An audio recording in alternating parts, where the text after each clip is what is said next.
Sige, tayo po ay magkakaroon ng kaunting pagbabahagi. Tayo po ay magkukwentuhan lang. And hopefully, nakikita po ninyo yung prepare ko na kaunting PowerPoint presentation. Ano? So, ito po ay basics lang. So, mahalaga po na alam natin yung tungkol sa detoxification. Pero bago tayo magsimula, kaunting disclaimer lang po. Nakikita niyo po na ako po ay medical doctor din, pero tayo pinag-aaral din ng naturopathic medicine. So, medyo mix po ang ating diskusyon. So, kung meron mang mga hindi tugma sa regular or yung conventional na medicine na aking babanggitin, ito po ay sapagkat yung ating experience sa nakalang 8 taon ay medyo mix na. So, kaya po integrative medicine, gumagamit po tayo ng natural na gamutan, yung mga tinuro po ng ating mga consultants sa traditional Chinese medicine, meron pong traditional medicine at meron din po yung mga ibang bahagi pa na sa paniniwala natin ay ginawa ng Diyos para po makatulong sa tao. Basically po sa panahon ngayon, naniniwala tayo na lahat kailangan po ng detoxification. Ito po ay paglilinis lang o cleansing. Bagamat ang ibang pong consultant ay nagsasabi na parang iba pa daw yung cleansing, iba pa yung detoxification. Para po sa ating diskusyon, ito po ay halos isang salita lang. So ito po ay paglilinis ng ating katawan dahil po merong mga toxins. Ito po mga toxins na ito ay mga lason sa ating dugo, sa ating baga, sa ating katawan na hindi dapat nandito sa loob ng ating katawan. So, example po niyan, yung mga mercury, yung lead, medyo pag-usapan natin po mamaya yan. At walang ibang solusyon kundi po detoxification. Kailangan natin itong linisin. Sa linya po na conventional medicine, sige, pasensya na po kayo at yung aming connection yata, pero ito po ay bagong connection namin eh. Siguro talagang gano'n online. Sige, tayo po ay dumiretso na tungkol sa detoxification. Napakahalaga po dahil dito po sa first slide natin, makikita niyo na wala naman pong walang toxin sa katawan. Lahat tayo ay mayroong mga toxin sa katawan natin. Sabi nga po dito sa ating slide ay we are living in a toxic world. Ayon po sa mga pag-aaral, simula pagkabata, tayo po ay may mga toxins na. May mga pag-aaral po sa ilang mga university po sa ibang bansa, lalo sa mga hospitals, na yung umbilical cord, yung pong connection natin, na pagkat po nilang ganyan, nakapag-identify sila ng almost 200 plus na toxins. Kung hindi nagkakamali, mga 289. Ayon po sa mga studies na ito, sa 289 na toxins sa umbilical cord, sa dugo na yan, sa ating tayo sanggol pa, 100 plus po dito carcinogens. Pwede po siya mag-cause ng cancer. So tayo talaga ay nabubuhay sa isang toxic na mundo. Simula sa ating pagkain, sa ating tubig, sa hangin, wala pong lusot yan. At nakakalungkot, minsan po ilan sa mga supplement at vitamins ay mga toxins din. Yung ating mga manufacturing, meron po yan. Drugs ay meron. Kaya para sa amin po sa natural healing, hindi pwedeng alisin ito pong detoxification.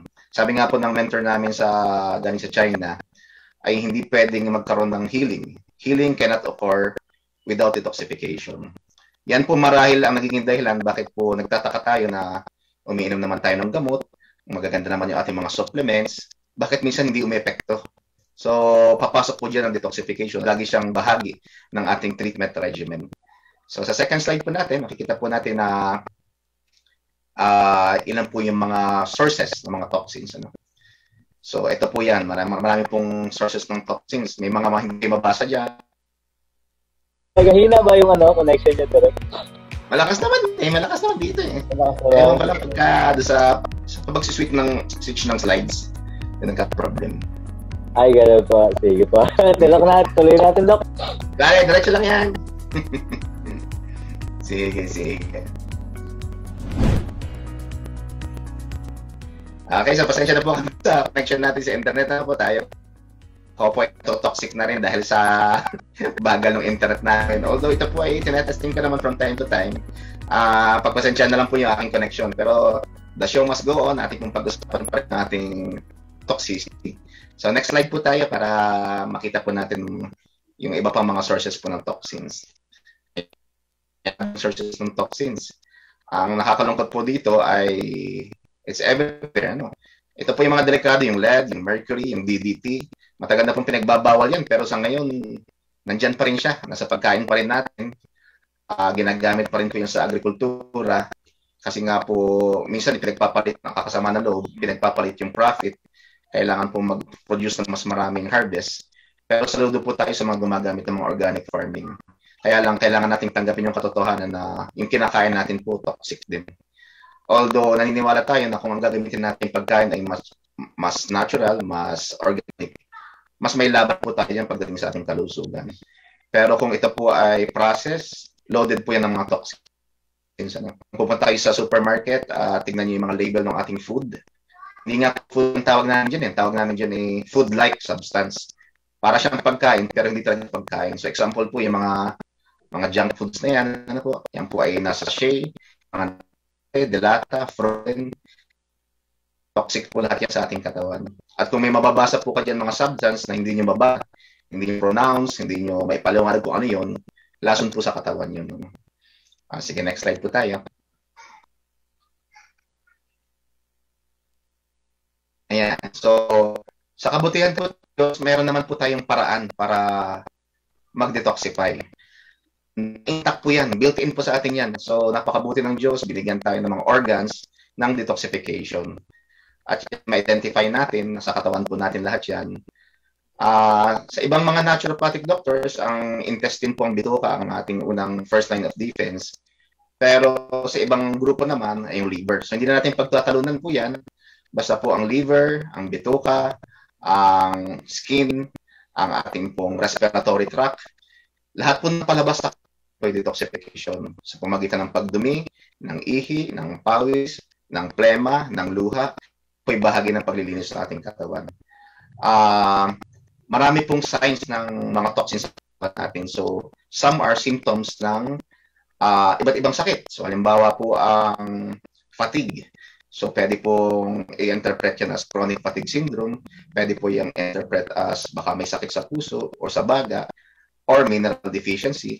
Pero pwede rin po siyang ma-identify as toxin sa katawan natin. So, kung loaded po ng lead, mercury, yung ating katawan, ang medyo kakulangan po natin sa pagdating sa medisina dito sa ating bansa, meron po kasi sa ibang bansa kagaya ng Russia at Amerika, meron hair analysis test. So yan po ay hindi nakikita sa ating mga hospital at ating mga clinics. Pero ginagawa po yan, kinakalbo yung tapos ay papadala yung examination sa ibang bansa, halimbawa sa Russia, then they will analyze yung mga sa katawan natin. Medyo mahal po, nasa 30,000. Ano? So kakalbuhin ka na, 30,000 pa. Identify pala yung toxin sa katawan. Pero mas lang po, malalaman ninyo kung may toxin sa katawan natin. Laging pagod, sa brain po, medyo mental fog, madaling makalimot. Ito pong nahihilo, di makagabi. Almost the same din po sa ibang mga karamdaman.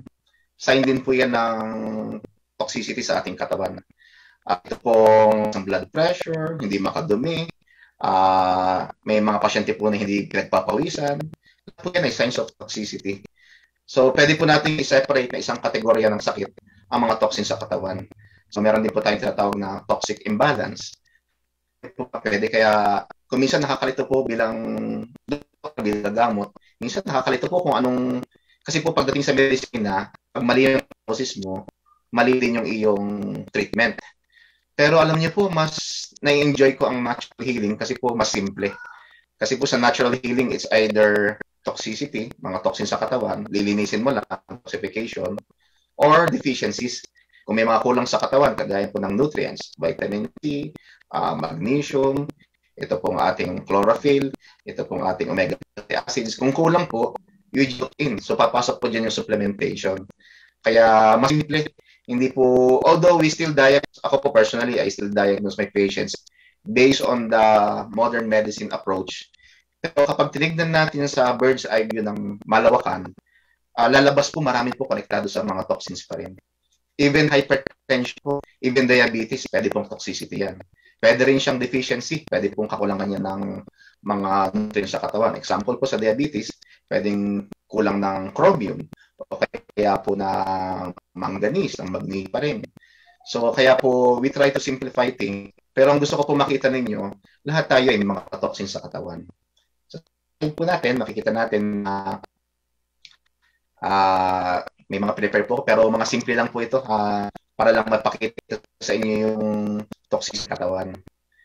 Ayan, sa next slide po natin. Medyo mag-internet ko. Pag-usap. Ayan, ano po. Ito po yung mga signs of toxin buildup. So, pwede niyo po makita yan. Kinopya ko po yan kay Dr. Lam, isang mahusay na integrative medicine physician sa US.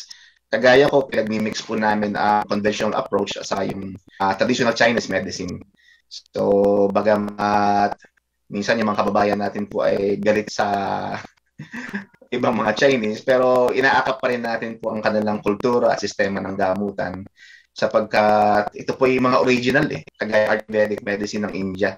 So ginagamit po natin ito para matulungan na mapagaling ang pasyente. At the end of the day, ang gusto natin kumain ng pasyente, maging well siya, maging malakas siya. Of the of toxin build-up, yan, makikita niyo po sa screen. Kung meron kayo niyan, it's possible na may mga toxins kayo sa katawan. Ang medyo nakakalungkot po dito, this may be confidential, pero banggitin ko na rin, which is alam naman natin po yung kasama kong doktor din, na some of the medications, so halimbawa nakaramdam kayo ng isa sa mga symptoms dyan, you feel fatigue or may mga joint pains kayo, then ang immediate approach po na ibibigyan namin mga doktor, conventional side, ay bigyan kayo ng pain reliever. So papasok po dyan yung ilan sa mga favorite natin na celecoxib, ito pong ating mga mefenamic acid, ito pong mga steroid. Pero kung pag-uusapan po natin ay toxin, meron pa rin kasing toxicity itong mga medications na ito. So at the end of the day, kung may toxin build up ka and you add toxins pa rin, it will not resolve the problem. So halimbawa po sa pain, kadalasan po, syempre pag take tayo ng pain reliever, magandang effect sa katawan, a few hours, siguro hanggang a day, magandang pakiramdam. Pero magtataka kayo, pag nawala ng effect ng gamot, babalik pa rin po yung mga symptoms. Kasi po namamas, na itatago po yung real problem, might be toxicity or might be deficiency sa loob ng ating katawan. So very important po na ma-integrate. Ako ay nananawagan din sa mga kaibigan kong manggagamot na i-integrate po ito pong approach ng gamutan. Pero masaya po tayo ngayon sapagkat marami sa mga kaibigan ko ay niyaya medicine, ang natural healing. Maganda po yung sinabi ni Dr. William, they can coexist. So hindi naman talaga dapat tatalo din ang natural approach saka po yung conventional. Pwede silang mabuhay na magkasama at magtulungan. Kaya po pagdating sa, yun nga lang, ito po topic na ito, kaya ako siya inuna, sapagkat hindi siya ganun ka-popular or hindi siya nakasulat sa aming mga libro sa medisina. Sige po, check po natin yung ating next slide. Build up. So kung may mga symptoms kayo yan, pwede nyo pong i-message sa akin yan kung ano mga simptomas ninyo. Ito na po sinasabi ko mga pathways, mga pamamaraan kung paano tayo So, pagdating po sa intestine, normal po dapat nakakamit everyday. Pero sa grupo namin, we encourage po, pinakamaganda, 2 hanggang 3 beses. Kapag tayong kumain, minsan may merienda, ano ang mangyayari kung hindi po tayo makakadumi sa isang araw? So, ang yung kinain mo kahapon, saan napunta yun? Ang sagot po dyan, ito po ay magkakaroon ng toxin build-up sa ating bituka. Ang tawag namin ay putrefaction. Yung putrefaction po na yan, mabubulok po yung kinain natin sa bituka, then pwede po siyang kumalat sa mga carotid organs. Eventually, it can cause inflammation. Kaya napakahalaga po na dumudumi tayo araw-araw. Basic lang naman po yan. Inom tayo ng maraming water, then fiber. Saka mahalaga din po na meron tayong intervals pagdating sa pagkain. Kasi minsan may mga kaibigan tayo na kada 5 minuto kumakain. So hindi po nire-recommenda yun. We give time for our digestion para po makapag-cleansing siya. At isa pa pong paalala dyan, yung ating bibig, magitan ng ating saliva, yung ating laway, nagsisimula na po ang digestion dyan, especially ng mga carbohydrates. Narinig yung mga salitang ice, mahalaga po yan sa digestion. So ang punto ko po, ngunguyain natin ang gusto ng pagkain. Medyo guilty ako dyan, minsan kasi nasanay tayo sa ospital na kapag nagmamadali, subo, nguya ng mga 3-5 beses, tunok na. So hindi po na-recommenda. Ayon po sa mga recommendation ng mga consultants namin, medyo mahirap 20 to 30 chews. 20 hanggang 30 nguya sa isang subo ng pagkain. Parang bihira nangyari, pero kailangan po natin gawin. So ano po, yung liver po, napakahalaga pong bigyan ng pansin yan kasi po yan ang main detoxifying organ. Pagkatapos ng intestine, liver na po ang kasunod. Anatomically, magka-connect po yan.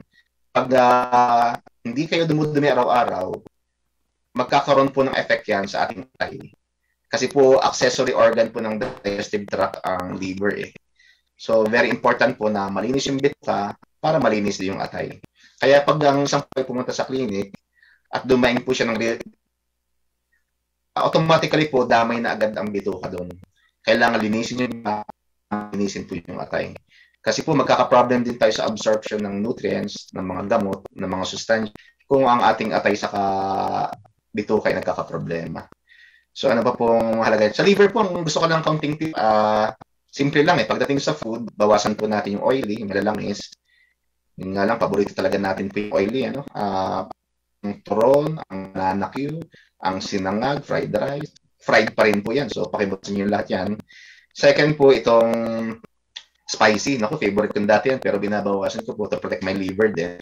Medyo bawasan natin yung spicy foods. Although, some of the spicy foods, maganda po yan sa circulation. Pero kung may liver problems, kailangan po natin bawasan yan. Sweets, syempre, kasi nga po, pag sumusobra ang kain at matatamis na tinapay ang ating kinain, mag-accumulate po yung glucose at asukal sa ating... And eventually po, kaya very common po yung liver problems.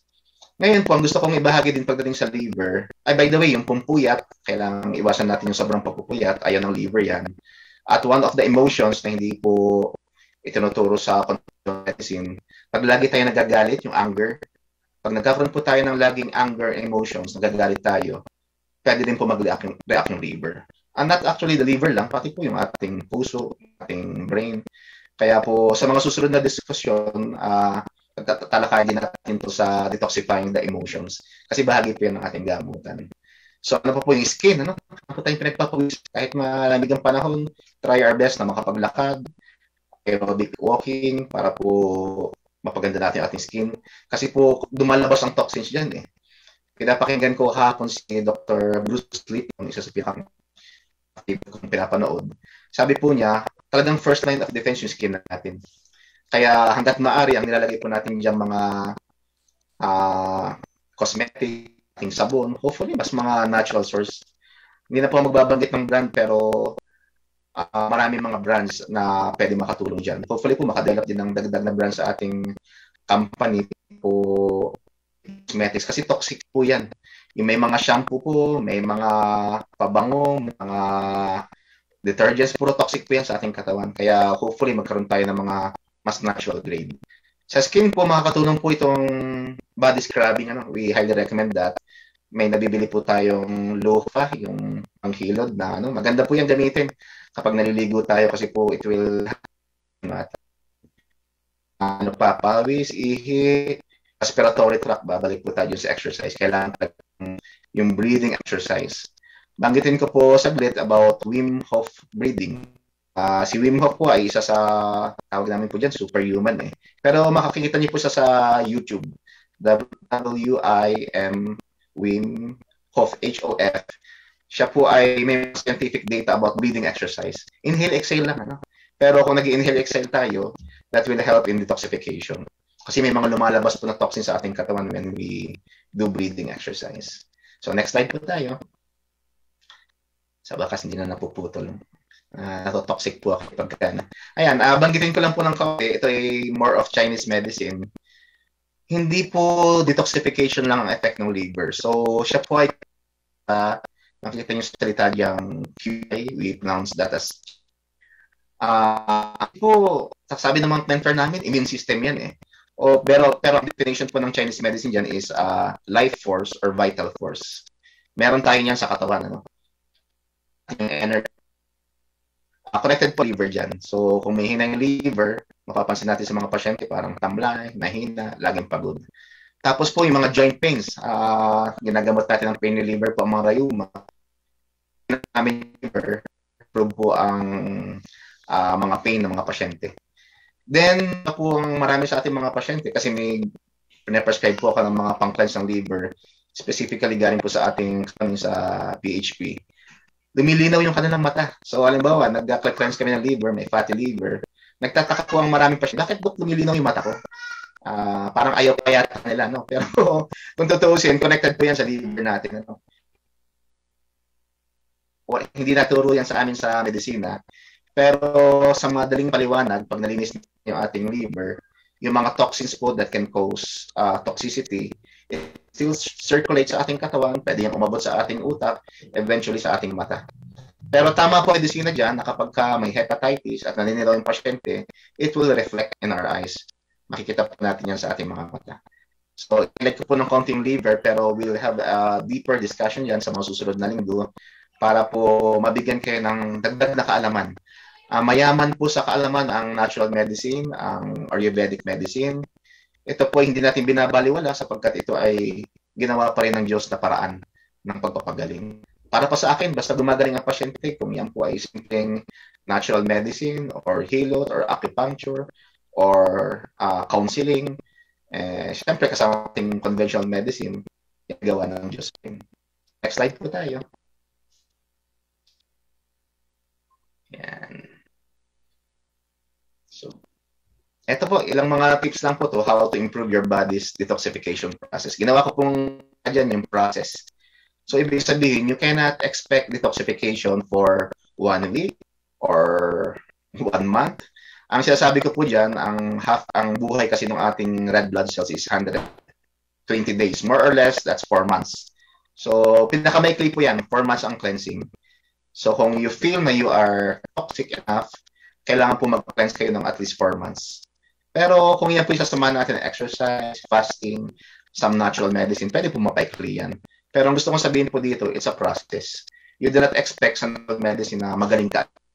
Talaga pong proseso yan. So, para po sa mga distributors na nanonood ngayon, katsagain po natin ito na proseso po ang pagpapagaling. Hindi po ito katulad ng may reseta ang doktor na gamot na mawawala na yung pain mo kinakapasan or after 1 week. So, number 1 po, choose more living. Kasi po, ang pagkain po dapat ay buhay. Pag niluto natin na gusto yung pagkain, hindi na yan buhay. Kasi ang mahalaga po dyan yung enzyme. Organic foods, understand, medyo mahal po yan, pero worth po yan ng ating binabayad.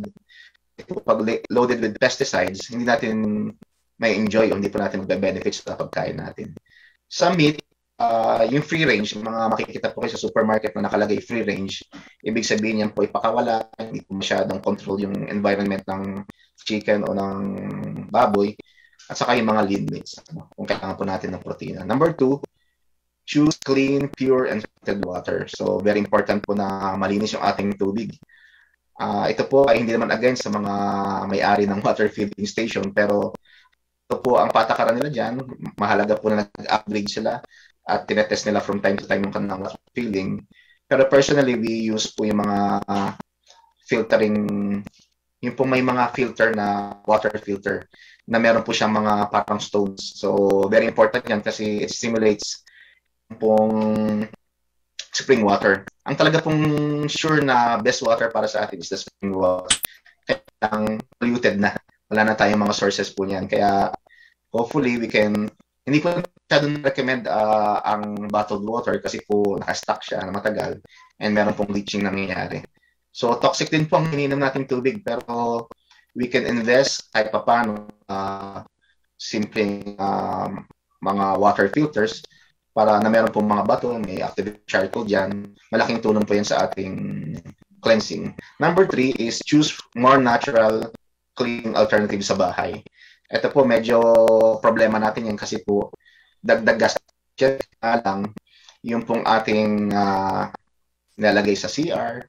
Nagkaroon po kami ng, ako po, ilan na naging pasyente ko na babae na nagkaroon ng lung cancer. So, madami po ngayon yan. Tataka kami kasi hindi naman naninigarilyo yun eh. Wala din silang asawang naninigarilyo. So, meron akong 4 or 5 naging pasyente po na lung cancer. Alam niyo po, usisa sa aming history taking, ang isa po sa common sa 5 pasyente yun na nagkaroon ng lung PA, sila po ay meticuloso sa kanilang paglilinis sa CR. Sabihin, madalas silang gumagamit ng mga detergents, itong mga Zonrox and Clorox na yan, without protecting their body. So, mabuti ngayon, pwede kayo maglinis ng CR na nakamas. Pero kapag ka po expose kayo dyan, kasi nasubukan ko po yan dati, naglalaba din naman ako dati nung nasa college pa. So, di ba, sumisingaw yan sa, pupasok din sa lungs natin. Kaya protect ourselves sa paggamit po ng mga terms na ito. Actually, mayroon pong sakit sa pathology na naalala ko dati. Toxic building syndrome. So, meron po mga pamilya na nagkasakit pag bago yung bahay nila. Ayan. So, halimbawa, bago yung bahay niyo. Siyempre, kung yung pintura dyan, kung siya odorless, sangkatutak toxins po yan. So, very important po na environment yung ating bahay, less ang mga toxins din. Number 4 ay clean air. So, ang gusto ko pong ipunto dito, kasi uso po yung biking, exercise, that's good, ano? Mahalaga po yan. Pero, paalaala din po na kung tayo magbabike or mag-exercise, dapat po malinis yung hangin. Kasi ang dami ko nakikita nagbabike sa along the highway, ang daming sasakyan, ang daming usok. So, ano magiging problema natin dyan? Double po ang pagpasok ng oxygen sa ating katawan, double din ang pasok ng mga toxins sa ating katawan sa pamagitan po ng mga sasakyan. So, hindi po yan healthy. Ang mas okay po siguro sa bahay nyo na wala masyadong sasakyan o subdivision na wala masyadong sasakyan. Yan po i-maximize natin pagdating po sa breathing exercise. And number 5, kailangan po natin supplementation for detoxification. Detoxifying organs natin, intestine, liver, kidneys, yung ating skin, yung ating lungs, kailangan din nila ng nourishment. So, it goes with hand na kailangan po na habang nagde-detox ka, meron ka ng nutrisyon. Kasi po, kailangan mag-function maayos. Kumbaga sa part ng sasakyan, kailangan po nasa optimum level siya. Kaya napakahalaga po na binibigyan din natin ng nutrisyon yung ating katawan. Pero very important din po na may time tayo for fasting. Inirecommenda rin po natin yan. Yan po ay religious at spiritual culture at makakatulong sa ating kalusugan. Next slide po. At patapos na tayo. Ayan, sige po. Ginamit ko po pansamantala yung ilang Dr. N descriptions. Yung N po dyan, Balta, pero gamitin natin nature na rin, Dr. Nature. Po yung ating Nutri-Detox. Meron yan sa capsule, meron yan sa sachet. Pero mas, nasubukan ko pareho, mas affordable po yung capsule, pero po itong nasa sachet. Kasi mas kompleto yung kanyang fiber, enzymes, probiotics. Aside from colon cleansing, tutulungan na rin po niya yung liver at kidney. So yan po yung una tayo na-recommenda. At least mag 1 week or 2 weeks kayo niyan, makakatulong sa ating health. Dapat palang ginamit kong salita po ay more of recommendation. Kasi ang prescription, kasulat sa reseta ay 3 times a day, 4 times a day. Pero everyone can recommend. So you can recommend on your own ng Nutri-Detox. Yan po ay may nutrition niya. Meron na po pong detoxification. Second po ay yung ating Relly Herb. Naku, yan po yung favorite ko kasi bago pala nagsisimula ang ating company ay iba pang itsura. Parang yan dati ay Renalib. Parang Renalib po ang pangalan yan dati. Pero ang ganda ng formula. Naku, nandyan po yung best of the best of our natural medicine sa ating bansa. Sa Kambong, Banaba, Balbas Pusa, bihira po yan. Cat's Claw, nirecommenda natin yan. Tapos may special po sa kanya, meron siyang folic acid. So that's anti-inflammatory, pangpasag po yan ng mga kidney stones. Kailangan natakatawan natin yan. 2-in-1, nalilinis yung ating liver, nalilinis din yung ating kidney. Ngayon, bakit napasama po yung respiratory? Akala ko ba yan ay sa respiratory circulation colon lang? Mahalaga pong paalaala na yung ating organs ay dinadaluyan din ng dugo. Ang bituka, may circulation. Ang liver, rich yan in blood circulation. Ang kidneys, maraming circulation. Ang skin, maraming circulation. Kaya po, hindi rin masyado magpe-penetrate itong ating mga nutrients ng medicine kung wala pong recircle. So, malaking bagay po yan sa ating formula, sa ating recommendation. And finally, kung may budget pa, lagi natin pinag-usapan kung may budget pa, isama po yung glutamate. May special po dyan, aside from silimarin, ang glutathione po kasi ay kailangan talaga sa detoxification ng liver. Hindi po ang sa atin dito ay pumuti or gumanda yung skin or beautification. That might be effect, magandang side effect yan. Pero kailangan po, very potent na detoxifier po ang glutathione. So yan po inirecommenda natin sa mga products ng ating company. Marami pa pong lalabas at ako po excited kasi po ay i-mix nyo lang po yung mga yan. Magtanong kayo sa akin kung medyo alangan kayo. At the end of the day, meron din kasi pong benepisyo or advantage kung ang pasyente ay naintindihan. Pero para maintindihan kasi po kung para saan itong mga ito, dapat maintindihan nila kung bakit siya kailangan ng ating katawan. So very important, marami toxins sa ating katawan, you need to cleanse first. So again, healing cannot occur, hindi po mangyayari ang pagpapagaling without detoxification. Hindi naman sayang yung mga ibigay natin ilang nutrients pa, pero hindi ma-maximize po. Marami po tayong ganyang pasyente, especially po sa mga senior citizen na hindi na okay yung kanilang digestion, toxic na yung kanilang colon, once a week na lang silang dumudumi. We need to cleanse them first. So yan po ang ilang ibinahagi natin tungkol po sa detoxification.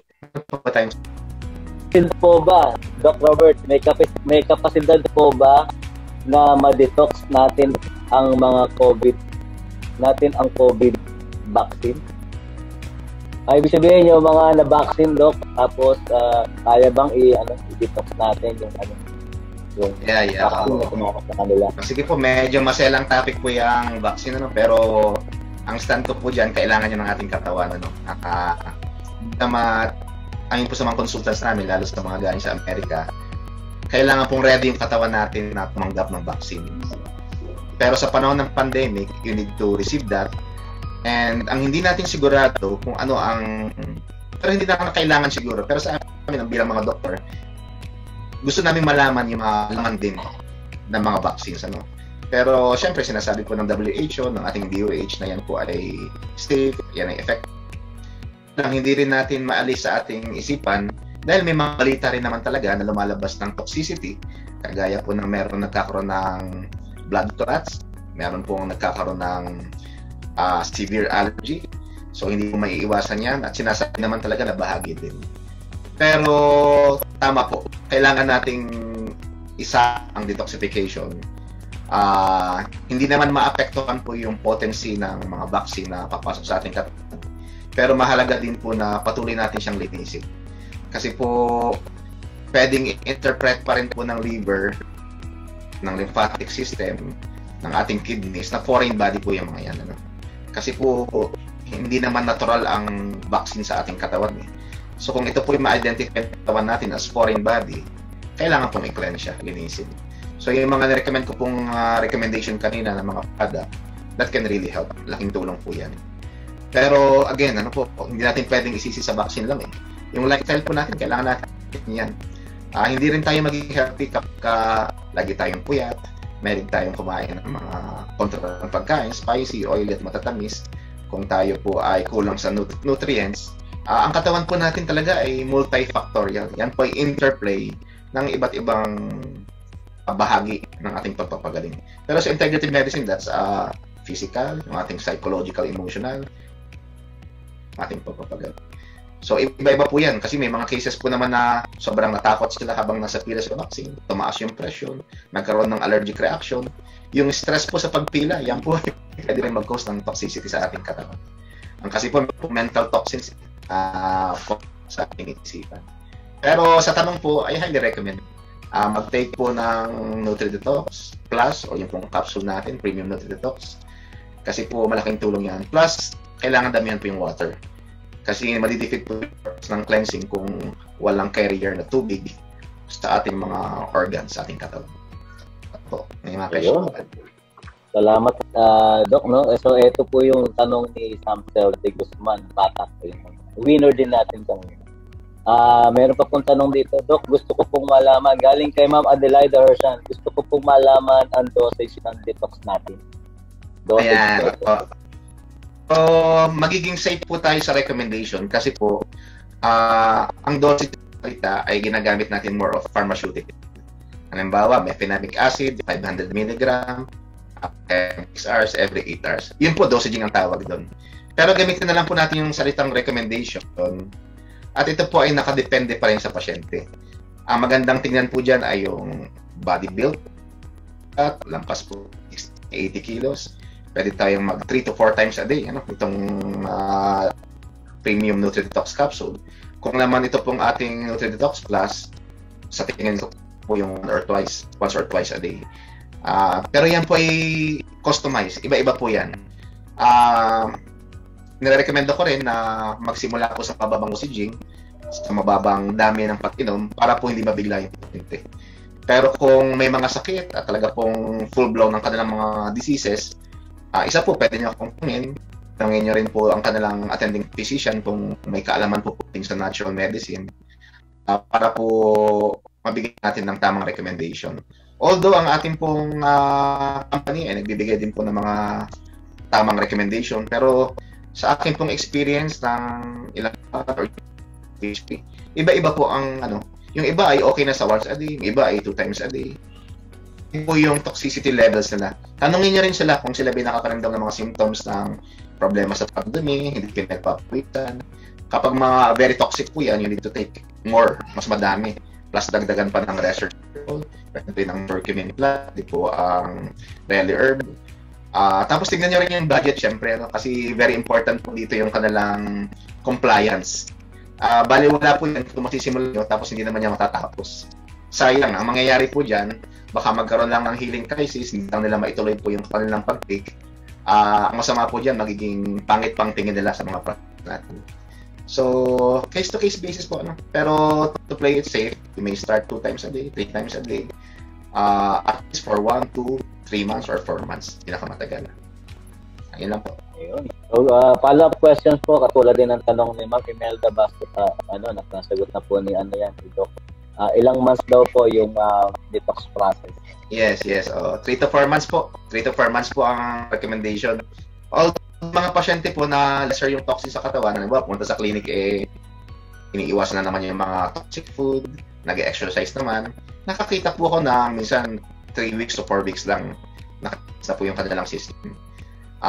Ang mas bata, mas mabilis po makapag-cleanse yan kumpara po sa mas senior na mga pasyente. So, alam ko hindi kayo ganun ka-fully filled sa mga sagot ko, pero yan po yung lumalabas sa result natin sa mga clinics na iba-iba talaga. Iba-iba po. Kapag ka po maraming tinake ng mga synthetic medications for the past 3-5 years, medyo matagal. Talaga po, minsan kulang pa yung months. Pero kapag pag-take ng conventional ng mga gamot sa butika, mas mabilis naman yung response nila. So, these are factors. Marami pong factors, yung age, yung body build, ito pong kung may intake na ng mga synthetic medication, at gano'ng kalala yung kanilang karamdaman. Kasi po, kapag mas advanced po yung sakit, halimbawa po chronic kidney disease, yung tumataas yung kanyang creatinine level, definitely po, mas nire-recommend na ng mas dosaging or mas madami yung re-recommend na i-take ng volume ng inumin ng mga products natin. Kung po sa ating mga products ay natural medicine kasi po may mga category yan. Multivitamin minerals, may herbal medicine. Para sa amin po, yan po ay mga dinikdik na dahon na nilagay sa kapsula. Nutraceuticals, siyang medicinal property. Then, ang highest grade po, ito po yung tinatawag nating natural medicine.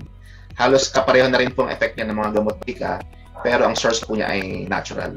Yan. Pumapasok po tayo sa natural form doon sa positioning ng mga katawan. Plus yung absorption niya, napakabilis niya pumasok sa katawan. Hindi ko pala masyadong na-discuss po kanina yung food greens, pero yung ating flagship product na wheatgrass barley, yan talaga detoxifying din sa ating katawan. So, it nourish po niya yung ating detoxifying organs, then pinapasok niya yung food sa ating katawan. Kaya ang ganda po, ako ay in love sa ating mga products kasi 2-in-1 na, 3-in-1 na, 4. O hindi natin sinasabi na cure all po yan, kasi wala namang ganun-ganun. Wala namang pong kayang gamutin lahat ng sakit. Although, ang dami nating pamimilian. Ako po yung nag-enjoy kasi kaya nga kumukuha tayo ng DDP na medyo madami kasi para ma-explore po natin lahat yan para sa mga pasyente. Yan. Ayan, grabe. Ang sarap pakinggan ng mga ng mga knowledge na i-share sa atin ito. Ma'am Lucrecia Olpindo, nasagot na po ni Doc Tangina yung inyong tanong tungkol doon sa vaccine. Okay, so yun, marami pa nagpapasalamat Doc sa live natin. So until next Tuesday po ulit, I hope we'll see you. Ating i-detalye yung ating mga organs, bibigyan ko kayo ng dagdag na liwanag each sa mga organs, sa kidney, sa liver, sa skin, Tapos mga dagdag na tips pa po. Kasi po naniniwala tayo sa panahon ngayon ng information. Kahit hindi ka doktor, dapat alam mo rin kung paano gumalaw yung ating katawan. So, ako po ay nagpapasalamat din kasi po yung experience natin sa nakaraang mga taon at sa mga mentors natin. Marami tayong mga consultants at mentors na nagturo sa akin. At patuloy naman tayo nag-aaral pa rin. Kaya pa nating i-memorize po yung mga nasa libro. Salamat sa IntelliFood. Merong counting na lagi na. Malaking tulong po sa akin kasi yung cognitive function. Pag-usapan natin yan sa araw. Kasi po ang brain natin nagkakaroon ng toxins din.